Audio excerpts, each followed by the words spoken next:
గ్రామీణ ప్రాంతాలలో ఉన్న సామాన్య పేద మధ్యతరగతి ప్రజలకు వైద్యం అందించడానికి ఏర్పాటు చేయబడినటువంటి సామాజిక ఆరోగ్య కేంద్రాలు ఇవాళ సమస్యలకు నిలయంగా ఆరోపణలకు, వివాదాలకు, రాజకీయాలకు వేదికలైపోయి ఇవాళ ప్రజల ప్రాణాలతో చెలగాటమాడేటువంటి పరిస్థితి, దౌర్భాగ్య స్థితి నెలకొంటా ఉంది.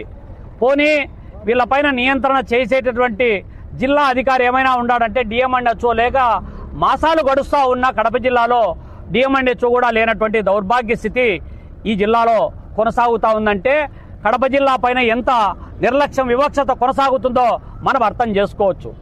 పైగా కమలాపురము సామాజిక ఆరోగ్య కేంద్రంలో పోయిన నెల 27వ తారీఖు కమలాపురం సొసైటీ కాలనీలో ఒక ఆమె సులోచన అనేటువంటి మహిళకు ఆరోగ్యం బాగలేకపోతే ఈ సామాజిక ఆరోగ్య కేంద్రానికి వస్తే వైద్యం అందించకపోవడంతో ఆమె చనిపోయినటువంటి ఘటన హృదయ విదారకమైనటువంటి ఘటన.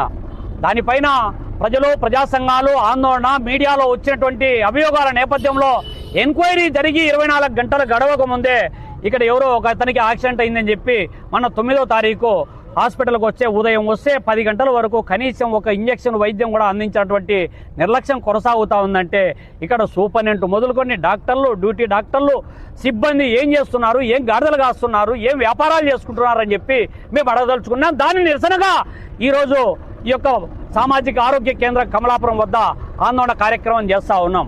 ఇప్పటికైనా అధికారులు వెంటనే చర్యలు తీసుకోవాలి. ఇక్కడేమో సామాజిక ఆరోగ్య కేంద్రంలో పనిచేసేటువంటి ప్రాథమిక సిబ్బందికి 15,000 నుండి ఉన్నత స్థాయి సూపరింటెండెంట్కు 1,10,000 వరకు జీతభత్యాలు అందుతాయి. అటువంటి లక్షల జీతాలు ఈ హాస్పిటల్ ఏమో కోట్ల రూపాయలు ఖర్చు చేసి హాస్పిటల్ కట్టారు. కానీ ఇక్కడ వైద్యం వచ్చేటప్పటికి ఎవరైనా ప్రజలు వచ్చి వైద్యం అందించమని అడిగితే ఎవరే కానీ రెస్పాండ్ కానటువంటి పరిస్థితి. హాస్పిటల్ పోతే ప్రాణాలు నిలబెట్టుకోవచ్చు అనేటువంటి గంపడ ఆశతో హాస్పిటల్కి వస్తే కమలాపురం హాస్పిటల్కు పోతే ప్రాణాలు పోతాయి అనేటువంటి ఒక అభద్రతాభావం నెలకొండేటువంటి పరిస్థితి కొనసాగుతూ ఉంది. ఇంత వివాదం నడుస్తూ ఉంటే జిల్లా అధికారులు నిమ్మకు నీరెత్తినట్లు వ్యవహరిస్తూ ఉన్నారు. జిల్లాలో 7 సామాజిక ఆరోగ్య కేంద్రాలు నడుస్తూ ఉన్నాయి. లక్షల రూపాయలు ఖర్చు చేస్తూ ఉన్నట్టు నివేదికలు చెప్తా ఉన్నాయి. కానీ ఆచరణలోకి వచ్చేటప్పటికి వైద్యం అందించడంలో వైద్యుల యొక్క నిర్లక్ష్యం చాలా తీవ్ర స్థాయికి, తారాస్థాయికి చేరుకుంటా ఉంది. జనరల్గా సామాజిక ఆరోగ్య కేంద్రాలకు ఎమ్మెల్యే చైర్మన్ గా అడ్వైజరీ బోర్డు ఉంటుంది. నెలకో, 2 నెలలకో, 3 నెలలకో ఒకసారి అడ్వైజరీ బోర్డు సమావేశం ఏర్పాటు చేసి సంస్థాగతమైనటువంటి సమస్యలను పరిష్కారం చేసి ప్రజలకు మెరుగైనటువంటి వైద్యం అందించేటువంటి పాత్రను ఎమ్మెల్యే గారి నేతృత్వంలో చూడాలి. మరి ఆ విధమైనటువంటి వ్యవహారం ఇక్కడ నడుస్తుందా లేదా అనేటువంటిది చర్చించుకోవాల్సినటువంటి అవసరం ఉంది. వారం 10 రోజులుగా ఇంత వివాదం నడుస్తూ ఉంటే ఎమ్మెల్యే గారు ఎందుకు స్పందించారని చెప్పి మేము అడగదలుచుకున్నాం, నిలదీయదలుచుకున్నాం.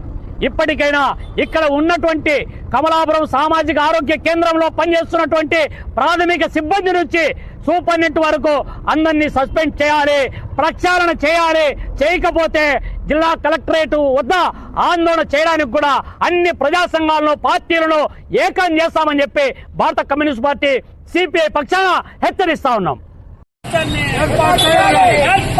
ఎమ్మెల్యే గారు తక్షణ అడ్వైజరీ బోర్డు సమావేశాన్ని, సామాజిక ఆరోగ్య కేంద్రం ప్రక్షాళనపై ఎమ్మెల్యే గారు తక్షణ అడ్వైజరీ బోర్డు సమావేశాన్ని, సామాజిక ఆరోగ్య కేంద్రం ప్రక్షాళనపై ఎమ్మెల్యే గారు అడ్వైజరీ బోర్డు సమావేశాన్ని ప్రక్షాళన చేయాలి. సామాజిక ఆరోగ్య కేంద్రాన్ని ప్రక్షాళన చేయాలి. కమలాపురం సామాజిక ఆరోగ్య కేంద్రాన్ని వైద్యం అందించడంలో చర్యలు, లక్షల జీతాలు తీసుకుంటూ వైద్యం అందించని వైద్యులపై చర్యలు, వైద్యం అందించడంలో నిర్లక్ష్యం చేస్తున్న కమలాపురం సామాజిక ఆరోగ్య కేంద్రం వైద్యుల వైఖరి, కమలాపురం సామాజిక ఆరోగ్య కేంద్రం వైద్యుల వైఖరి చర్యలు తీసుకోవాలి. ప్రాథమిక వైద్యం అందించిన అధికారులపై చర్యలు, ప్రాథమిక ఆరోగ్య కేంద్రం వైద్యులపై చర్యలు, సామాజిక ఆరోగ్య కేంద్రం వైద్యులపై చర్యలు, పోరాటమాడుతున్న కమలాపురం సామాజిక ఆరోగ్య కేంద్రం వైద్యులపై